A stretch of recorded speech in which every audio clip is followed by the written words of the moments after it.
ഇതില് മോഹവും ബാക്കി വയറിന്റെ ഭാഗങ്ങളൊന്നുമില്ല, എല്ലാം അഴുകിയിട്ട് ഞണ്ട് അത് ഇതൊക്കെ തിന്നിട്ടെല്ലാം പോയിട്ടുണ്ട്.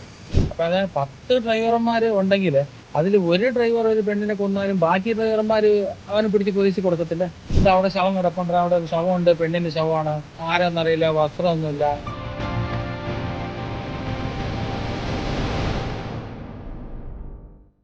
ഈ ഭാഗത്താണ് 2 ദിവസത്തിൽ ഒരു ശവം ഉറപ്പായിരുന്നു ഇവിടെ. അന്നൊക്കെ എല്ലാവരും എന്ന് പറഞ്ഞാൽ ഇവിടെ ബസ് നിർത്താനൊക്കെ ഇടമുണ്ടായിരുന്നു ഇവിടെ താഴെ. അപ്പോൾ ബസ് നിർത്താൻ ഇടമുള്ളപ്പം ഈ നൈറ്റ് ബസ് ബാംഗ്ലൂരിൽ നിന്ന് ഇവിടേക്ക് ധർമ്മസ്ഥലത്തിന് വരുന്ന ബസ്സുകളൊക്കെ ഒരു 10-15 ബസ്സുകളൊക്കെ ഇവിടെ നിർത്തുമായിരുന്നു.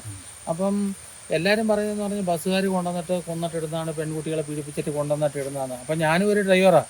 അപ്പോൾ അതായത് 10 ഡ്രൈവർമാർ ഉണ്ടെങ്കിൽ അതിൽ ഒരു ഡ്രൈവർ ഒരു പെണ്ണിനെ കൊന്നാലും ബാക്കി ഡ്രൈവർമാർ അവനെ പിടിച്ച് പോലീസിൽ കൊടുക്കത്തില്ല. ഇത് ഒരു വണ്ടിയല്ല, 10 വണ്ടി 15 വണ്ടിയായിരുന്നു ഇവിടെ നിർത്തുന്നത്. പണ്ട് 15 കൊല്ലം മുന്നം വണ്ടി കുറവായിരിക്കും. ഒരു 10 വണ്ടി ഉണ്ടെങ്കിൽ ഇപ്പം അതേ കണക്ക് 10ന് 100 വണ്ടി വരുന്നില്ല ഇവിടെ. ഇപ്പോൾ ഇവിടെ നിർത്താനൊന്നും സ്ഥലമൊന്നുമില്ല.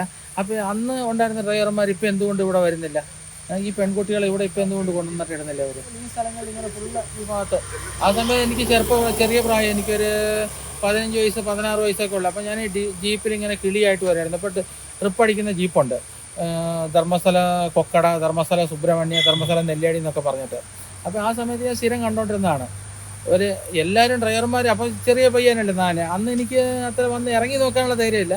അപ്പോൾ ഡ്രൈവർമാർ ഞങ്ങൾ ട്രിപ്പ് എടുത്തുകൊണ്ട് വരുമ്പോൾ പറയും, ഇത് അവിടെ ശവം കിടപ്പുണ്ട്, അവിടെ ഒരു ശവമുണ്ട്, പെണ്ണിൻ്റെ ശവമാണ്, ആരാന്നറിയില്ല, വസ്ത്രമൊന്നുമില്ല എന്ന് പറഞ്ഞിട്ട്. ഇത് ഈ ഏരിയയിൽ ഫുൾ ഈ ഏരിയയിൽ ഇവിടെ അന്ന് ബസ്സുകളൊക്കെ നിർത്തിക്കൊണ്ടിരുന്നത് ഇവിടെ. ഇതിൽ മോഹവും ബാക്കി വയറിന്റെ ഭാഗങ്ങളൊന്നുമില്ല, എല്ലാം അഴുകിയിട്ട് ഞണ്ട് അത് ഇതൊക്കെ തിന്നിട്ടെല്ലാം പോയിട്ടുണ്ട്.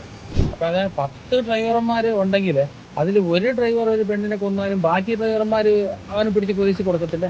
ഇത് അവിടെ ശവം കിടപ്പുണ്ട്, അവിടെ ഒരു ശവമുണ്ട്, പെണ്ണിന്റെ ശവമാണ്, ആരെന്നറിയില്ല, വസ്ത്രമൊന്നുമില്ല.